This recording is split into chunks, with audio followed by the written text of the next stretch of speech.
Checking. Cool. Okay, so the live button says live. There's always a little bit of a delay going to the group. I want to make sure I can see us live within the group. Okay. And. Hmm.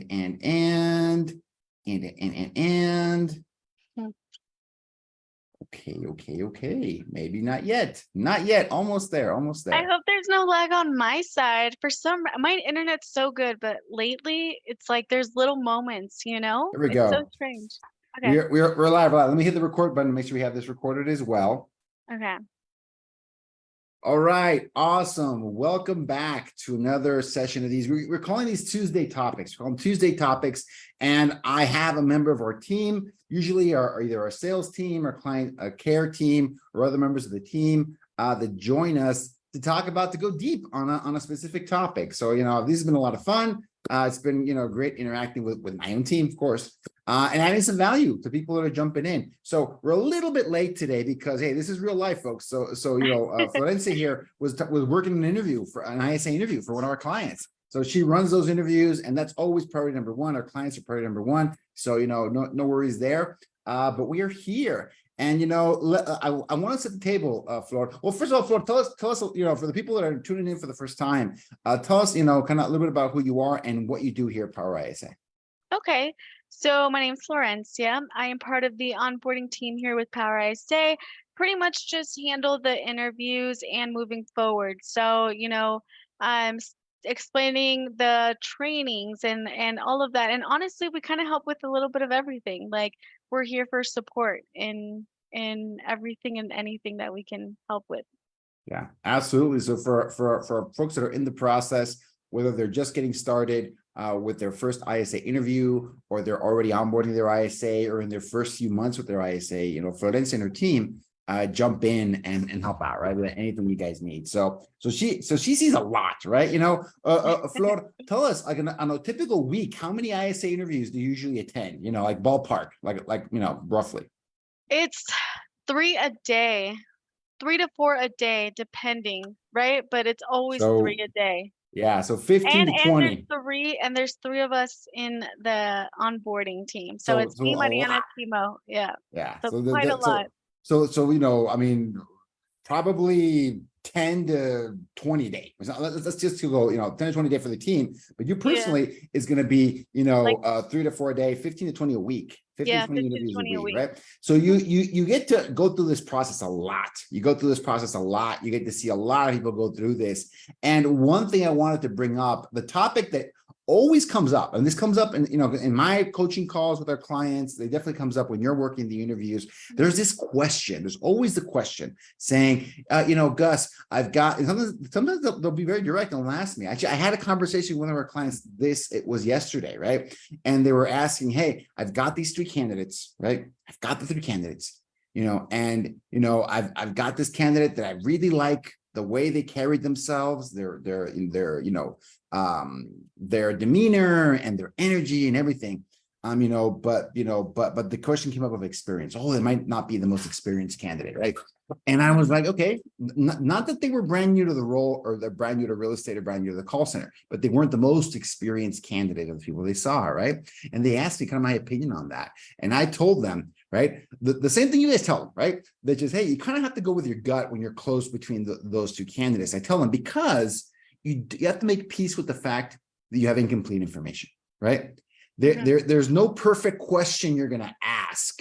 There's no perfect role play scenario you can use to tell you something the interview can't tell you, which is who's the hardest worker, who has the right values and the right grit and tenacity for the job. Yeah, just got to make peace with the fact that the interview can't tell you that, and hence the final part of the interview is the first month on the job, right? That I tell them. That being said, right, I would always go with someone I have that personal connection with, that I was impressed the most with, that sounds the best, irrespective of their level of experience. If they weren't the most experienced candidate you saw, but those raw skills are there and they impressed you, I'm like, for me, that's a no-brainer. Right? For me, Yeah. that is like, I always go on skill. Again, this is Gus, right? So I'm always very confident if I have a talented person, the right skill set, I'll teach them to do everything else that I need them to do, right? Right. I always look at it that way because I have a little bit of a different, background. Hence, I built Power ISA, right? I say, hey, we can teach people this stuff, right? But I see some of our clients, they struggle with that decision. They struggle Yeah. with that. What weight should they put on a more experienced candidate? And then the whole topic of experience sometimes gets twisted, and I think it can be used in the wrong way. But Flor, I mean, in your experience, pun intended, right? In your experience, what have you seen this question about the more experienced versus less experienced candidate? Because let's be honest, it's never going to be the same. You're going to get 2 to 3 candidates in an interview. They're never going to have exactly the same experience. So they're just not. That's just not possible. These are people, right? How do you handle that question? How do you approach that? Do I need to hire the most experienced ISA that I talk to, or what's the right way to think about that? What do you think? Well, honestly, we always tell them to just focus on the skills because look, they can have real estate experience, but they will come in with like the mentality like I know it all. Like, I know it all and it's not like that. We know that every campaign is different. Every agent works different. So sometimes when they come with experience, it's like they're closed off and being coachable, you know what I mean? Gotcha. Gotcha. So for me, that's a big one. Also, in regards to compensation, their expectations are high. They want higher pay, higher bonuses, all of those things. So I think it's best to focus on the skills just because, the whole point of Build Your ISA is to build this ISA how you want them to work, how your team works, right? You want them like fresh enough, like to have like maybe some calling experience, fresh enough to know what they're getting themselves into, but not like so experienced to the point where they're just gonna be like, no, I got this. I'm not gonna listen. I'm not gonna, I don't need a script or anything like that. Because sometimes they do come in like that. Yeah, 100%. I remember one of our supervisors, and I remember this very clearly. Carlitos, if you're out there, hi there to you. But I remember him talking to me specifically because I would ask him this question. This is a question I've struggled with over the years, right? When we started, Power ISA back in 2015, I struggled with this question. When we were building a call center in-house, when we were all, in-house call center, would I only hire people that were experienced, like maybe not real estate, but they were call center like experienced people? Would I only hire people like that, or would I only hire people with real estate experience? Hmm. And I remember I would ask the question. I would always ask that question: Are we doing this the wrong way? Should we hire only people that are more experienced with all the reasons you mentioned, all those potential issues? Is it worth it? And I remember one of my supervisors saying, and he was the one that gave me the most direct feedback. He goes, "Gus, I hate people that come in here, right? The kind of, the quote unquote most experienced candidates, because of what you said. For instance, they think they know everything, and there's nothing that we can teach them. And when the results aren't there, they get stuck, right? Like Yeah. they've kind of painted themselves into a corner where they know everything and they don't want to be coached and they don't want to be touched. And that's an outcome you can have when someone comes out and like is a super experienced candidate. If this campaign is not exactly the same as the one that they came in before and they've had success with in the past, they might really struggle. They might Yes. really struggle with that. And I think people, and I remember Carlo would say, you know what, the ones that come in with quote unquote experience are the worst for me. He didn't like it. He got to the point where he didn't think it was good because again, Yeah. we're a teaching organization, we're a learning organization. It was more important to us to be coachable. It was much more important to us because this job was different. At least, back in the day, it was different than what most people had ever done, right? It was very different. So just Mhm. having someone that they thought they knew it all was a really big red flag for us. It is. It really is. And okay, just take a look at our team. We all started with no real estate experience. True. You know what I mean? But we did the training, as long as they have like that motivation and, you know, like they're eager to work, eager to learn. I mean, that's what you should look out for because I feel like they work harder than the ones with experience, also because it's new, and it's fresh and they're excited about it. It's just like everything else. And another mistake that I've seen is agents kind of overlook certain things that like the ones with experience, they feel like, oh, I'm saving myself some training, I don't need to check in on them and I stuff. I, But I that's think a big Flor, I want to pause you there. Sorry for the interruption, but I think that's where a lot of it comes from, to be honest with you, right? Saying, oh no, I'm very busy. I don't have a ton of time to dedicate to this project. If I get someone experienced, I'm done. Like this is like 90% less work for me. So if you look at it that way, well, of course you're going to want someone, with more experience because it's like less work for you. And what I try to tell people is that, there's no shortcuts to this, right?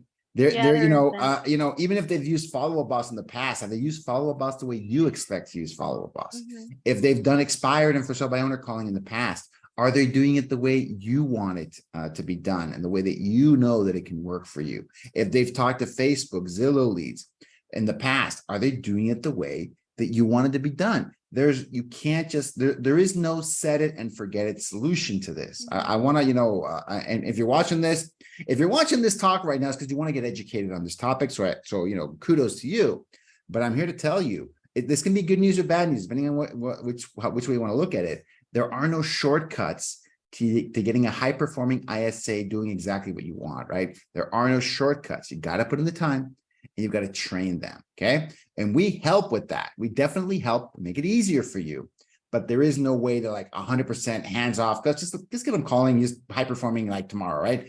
I wish that were the case. And Flor, I wish it were the case that as long as they had real estate experience or like more experience, then that was the solution.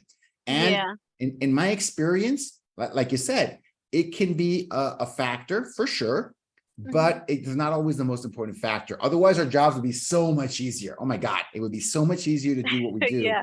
when we recruit and we place people. Then we would just find people that have done it before we're done. That's as easy as it can be. And the reality is, it is one of many factors. It is one of many factors. And I've had clients come to me and say, you know what, Gus, I messed up. I chose the person with the most experience. And they knew, Flor, they weren't the best person, right? In the sense that they didn't have the best like raw skills, but this was like a super experienced candidate. I go, no, hold on, right? Listen to everyone else. Always for me, I think it's always a balance, right? I wouldn't go with someone I don't mean by going to the least experienced candidate either, right? That's not the case, but I think it's a plus. It can be a factor. I much rather have someone that I have that personal connection with, that impresses me on the call, that sounds good, that carries themselves in a certain way, and that they then perform on the job, regardless of their experience. Because I've gone through this, but I built this whole company. Let me think about this, because I'm talking about like the first 100 employees of the company, the first 100 people that came with real estate experience. I'd have to maybe 3 or 4 of them of the 100, right? Of the 100, maybe 3 or 4 of them out of 100 people. And of those 3 or 4, I can't really think of anyone that had a long and successful career with the company. I can't think of one, not even one, right? Because they were there and the things went the way they went. But, it's a factor. It's a factor. But I think sometimes, to be honest with you, when people are very fixated on that one element of the interview process of that candidate, it can lead them astray. It can make them make the wrong decision because that's the only thing they want to focus on. Yeah, they're just so blinded by like, oh, the experience. Okay, so I don't have to do much. But either way, no matter what, you're gonna have to put time in, time to, explain to them how your team works, what your expectations are, all of those little details, right? So, do it with someone that you want to talk with, you know what I mean? Someone fresh enough that will be like excited about it. Um, don't get me wrong, there are some with experience and that they end up making a really great connection and everything works out great. Okay. And But it's that's not, great. yeah, but it's not something that, experience definitely is not something you should focus on. Yeah. Focus on the skills for sure. And what I mean by people that are kind of blinded by it, I mean, if you're in a position where you're like, I don't want to talk to anyone unless they've done real estate before, and otherwise I don't want to talk to anyone, you're missing out on really good candidates. I'm telling you from experience, we're really good at finding skilled and talented people. If you want to limit yourself to people that only have experience and only have really specific kind of experience, you're going from a great pool of candidates to a smaller one to an even smaller one than that, right? So you're really limiting your options. The process is going to take longer. You can get more frustrated with it. And here's the the punchline, right? You might still have to go through multiple candidates to find a good person. Like that because of what we're saying, that's not the only factor. It can lead you astray. It's not the only Yeah. factor. If you're only focusing on experience and ignoring skills, the odds you're gonna have to go through cycle through different candidates until you find a better person is just very high. Just very, very high. Yeah, so I had this candidate today. Look, he didn't have any real estate experience, but someone gave him a chance. And because they gave him that chance, now he's like, he's good. He really likes this, position. He thanked me. He was like, "Oh my gosh, thank you so much, Floor, for, placing me. I appreciate it." And honestly, yeah, those are great. I Yeah. love those cases. The And there's a the lot of those. gratitude's there. The Yeah, gratitude and is there's there, a right? lot of those that are like they come in and they just have the motivation, they're ready to work, ready to learn, and they surprise us, they shine and it's like, whoa, it's Yeah, really cool. and I love those stories, and I love those because that's another thing, Flor, having someone joining your team with that sense of gratitude is very different experience than Oh someone yeah, that's for joining a sure. team with a sense of entitlement. It's like night and day, okay? Definitely, yeah. Night and day. So I would, again, that can be because of experience or not. I don't think it matters. But having someone join your team with gratitude versus someone joining your team with entitlement. Oh my goodness, right? Mhm. Very different set of circumstances. I think you're going to get very different results. So I would always look for someone that has, I think that's a plus. I think that's a huge, huge, huge plus when someone has that. And you can create that dynamic by Yeah, giving someone a chance that has a skill set, right? That has a skill. The raw skills are there. And yes, you have to put time in to train them. But here's the funniest thing, bro. Even with the quote unquote more experienced candidates, it's not like you get do zero training. Let's be honest with that. It's not like you do, oh yeah, no, they're, you they're good really to go. can't. Not No. not in reality, not in reality. If anything, and I've seen this happen before. This is not every case, but I've seen where they have to do as much or more supervision listening to calls because they've got bad habits from another team. They brought the Exactly. bad habits from that campaign, from that organization into your organization. So you have to work almost as hard, if not harder, to get out keep the parts you want and weed out the parts that you don't want, right? Yeah. So this whole notion that someone that's more experienced, oh, they just set it and forget it. I haven't seen that be true in practice. And Hmm. for me, always the best outcomes are with people that are coachable, right? People that are willing to learn, people that are willing to listen, right? Yep. And of course, if they sound great on the phone. Yeah, definitely. Yeah, it's that they can come in with like a know-it-all attitude. I hate it when it's like that. I hate it so much. And it's like you try to explain to them, it's different campaign, or sometimes they'll even be like, "Oh, I don't need coaching," or "I don't need," you know what I mean? And everybody needs coaching, and I feel like in real Everyone. estate, there's always something new to learn, Yeah. always something new to learn. But yeah, There's always something you learn, and this is a difficult job. ISA is not easy. ISA is no, not it's easy. not. People go through peaks and valleys, right? They go through moments where things are going great, and they can go through a dry spell, like any sales role, like any Mhm. salesperson. You can go through a dry spell, right? And if you don't have the humility to ask for some help, right? Recognize that you're kind of in a slump and try to work yourself out of that, right? If you don't have that ability to go and ask for help when you're in trouble, you're not going to do well. You're not going to be successful, right? So I think that trait has nothing to do with experience. I don't think it does. If anything, that kind of cocky, arrogant idea we've got, that person can't do it. They're not going to do it, right? They're just going to assume, they're going to blame everything else. They're not going to be able Yeah. to, have that humility and ask for help when they That's really need exactly some help. it. They'll be like, "Oh, no, it's the list. No, it's," you know what I mean? And it's Yeah, it like, can't be me. I'm yeah, the superstar yeah, here. like, I It's know all you everything. guys. Yeah. Yeah, yeah, for sure. So, Yeah.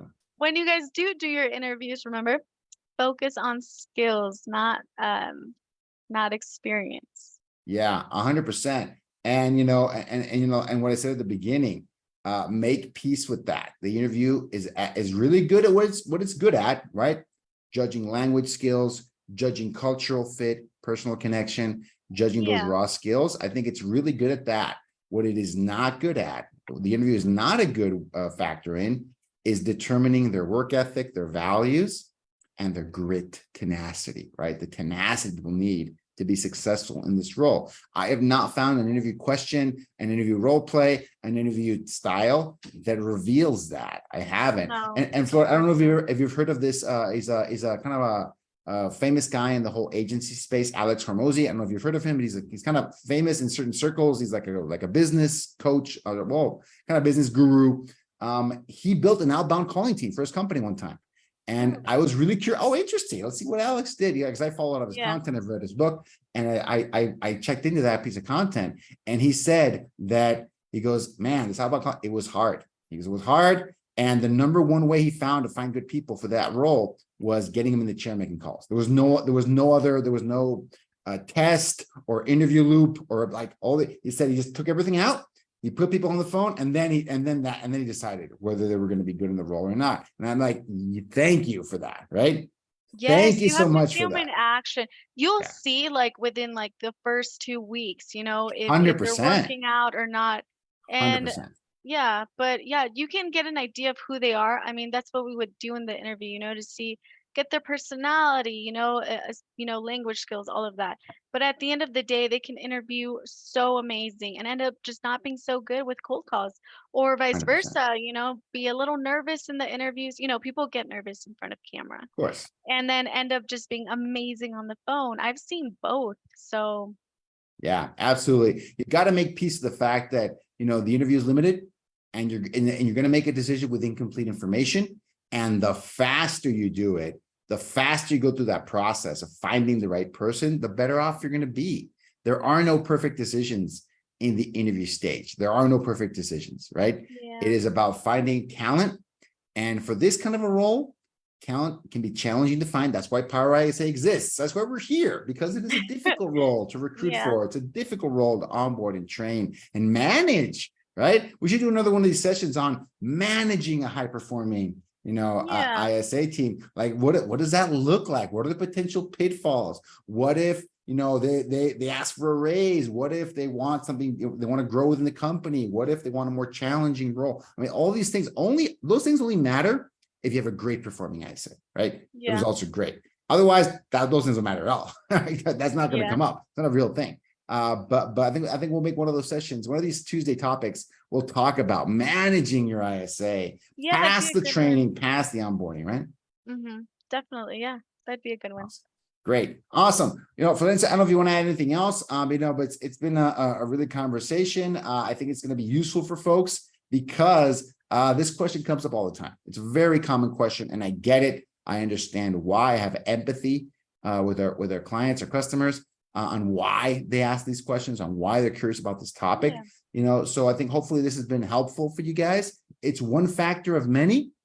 And in our experience, it's not the most important factor, and it's definitely not the deciding factor on whether someone's going to have a good outcome or not.